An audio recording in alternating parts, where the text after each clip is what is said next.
எப்பவுமே வாட்டர் சர்ஃபேஸுக்கு மேலே வராத ஆங்குலர் ஃபிஷ், டூம்ஸ்டே ஃபிஷ், இந்த மாதிரி டீப் வாட்டர் மான்ஸ்டர்ஸ் எல்லாம் எதுக்கு திடீர்னு வாட்டர் சர்ஃபேஸுக்கு மேலே வருதுன்னு உங்ககிட்ட கேட்டா உங்களில் நிறைய பேர் சொன்ன ஒரே ஒரு காமனான கிரியேச்சர் லெவியத்தான். ஸோ இந்த லெவியத்தானா என்ன, எதுக்கு இவ்வளோ வருஷமா வராம இப்போ வருதுன்னு உங்ககிட்ட கமெண்ட் பண்ண சொன்னா, சில பேர் பார்த்தீங்கன்னா ஜீசஸ் வர போறாரு, எண்ட் ஆஃப் தி வேர்ல்டுன்னு சொல்றீங்க. அண்ட் இன்னும் சில பேர் பார்த்தீங்கன்னா அல்லா வர போறாரு, அல்லா வந்து நம்ம எல்லாத்தையும் காப்பாற்றுவாருன்னு சொல்றீங்க. அண்ட் இன்னும் சில பேர் பார்த்தீங்கன்னா கல்கி வந்து அவதாரம் எடுக்க போகுது, ஹனுமான்ஜி வர போறாரு, Sivan is the only god அப்படின்லாம் சொல்லி கமெண்ட் பண்றீங்க. ஸோ இதுல இருந்து நான் என்ன புரிஞ்சுக்கிட்டோம்னா, எல்லாரும் அவங்களோட மதத்தை மாத்திரம் கண்ணை மூடிட்டு 100% நம்புறீங்கன்னு மாத்திரம் எனக்கு புரியுது. சோ நீங்க உங்க மதத்தை நம்புங்க, அது பிரச்சனை கிடையாது. ஆனா கொஞ்சம் பிராக்டிகலாவும் திங்க் பண்ணி பாருங்கன்னு தான் நான் சொல்றேன். நீங்க இப்ப இதெல்லாம் சொன்னதை வச்சு நான் ஒரு சின்ன ரிசர்ச் பண்ணி என்னோட சைட்ல இருந்து இந்த லெவியத்தானா என்னன்னு நான் சொல்றேன். நான் சொல்றது வந்து உங்களுக்கு கரெக்ட்னு பட்டுச்சுன்னா மறக்காம கமெண்ட் பண்ணி விட்டுருங்க. சோ ஃபர்ஸ்ட் இந்த லெவியத்தானை பத்தி பார்த்தோம்னா, இந்த லெவியத்தானை பத்தி எல்லா மதத்திலுமே சொல்லியிருக்காங்க. ஆனா டைரக்டா சொல்லாம இன்டைரக்டா தான் சொல்லியிருக்காங்க. இந்த உலகம் வந்து பாவத்தையும் வன்மத்தையும் நோக்கி போகும்போது இந்த லெவியத்தான் வந்து இந்த உலகத்தை அழிக்கும்னு. ஆனா இதுவே நம்ம கொஞ்சம் பிராக்டிகலா திங்க் பண்ணி பார்த்தோம்னா, சோ இது வரைக்கும் வாட்டர் சர்ஃபேஸுக்கு மேல வராத டீப் வாட்டர் மான்ஸ்டர்ஸ் எல்லாம் திடீர்னு மேல வரப்போதான் எல்லாருமே நம்புறாங்க. இந்த லெவியத்தான் வந்து வரப்போது இந்த உலகம் வந்து அழிவின் விளிம்புல இருக்கு நிறைய பேர் நம்புறாங்க. ஆனா இதெல்லாம் எதுக்கு மேல வருதுன்னு நம்ம பார்த்தோம்னா,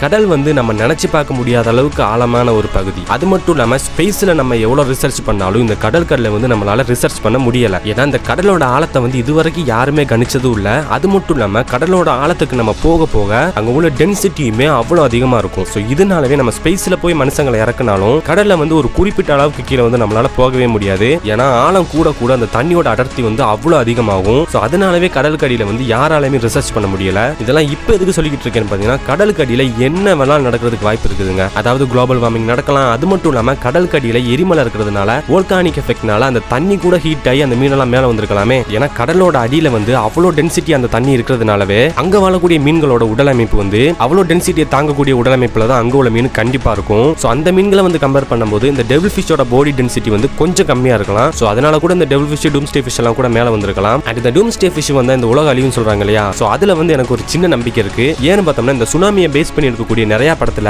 சுனாமி வர்றதுக்கு முன்னாடி இந்த பறவைகள்லாம் அங்கிட்டு இருந்து பறந்து வர்ற மாதிரி நமக்கு நிறைய சீன் காணிச்சிருப்பாங்க. இந்த பறவைகளுக்கெல்லாம் சுனாமி வரப்போகுதுன்னு முன்கூட்டியே தெரிஞ்சனால தான் இந்த பறவைகள் எல்லாம் பறந்து வருது. ஸோ அதே மாதிரி இந்த டூம்ஸ்டே ஃபிஷ்க்கும் கடல் கடியில் ஏதாச்சும் ஒரு தேவையில்லாத இல்லூஷன் நடந்திருக்கும். அதனால கூட இந்த டூம்ஸ்டே ஃபிஷ் வந்து மேல வந்திருக்கலாம். ஸோ இதெல்லாம் வச்சுக்கிட்டு லெவியத்தான் வருமா நீங்க என்கிட்ட கேட்டீங்கன்னா கண்டிப்பா எனக்கு தெரியாது. இந்த மீன்கள் எல்லாம் மேல வர்றதுனால லெவியத்தான் வராது. இந்த மீன்கள் எல்லாம் ஏன் மேல வந்துச்சுன்னா, கடல் கடியில ஏதோ ஒரு இல்லூஷன் நடந்ததுனால தான் இந்த மீன்கள் எல்லாம் மேல வந்திருக்கு. அது மட்டும் இல்லாம கடல்ல நம்ம தூக்கி போடுற குப்பைகள் இருக்கு தெரியுமா, அந்த குப்பையால கூட கடல் வந்து பொல்யூஷன் ஆகிறதுக்கு வாய்ப்பு இருக்கு. அந்த பொல்யூஷனால கூட இந்த மீனெல்லாம் வந்து மேல வந்திருக்கலாம். ஸோ ஃபைனலா இப்ப நான் என்ன சொல்றேன்னா, இந்த லெவியத்தானை நம்புறதும் நம்பாததும் உங்களோட மென்டாலிட்டியை பொறுத்து தான் இருக்கு. உங்களோட முடிவுல நீங்க எப்பவும் ஸ்டேபிளாவே இருங்க. ஸோ இந்த வீடியோ உங்களுக்கு யூஸ்ஃபுல்லா இருந்துச்சுன்னா மறக்காம நம்ம சேனலை சப்ஸ்கிரைப் பண்ணி விட்டுருங்க.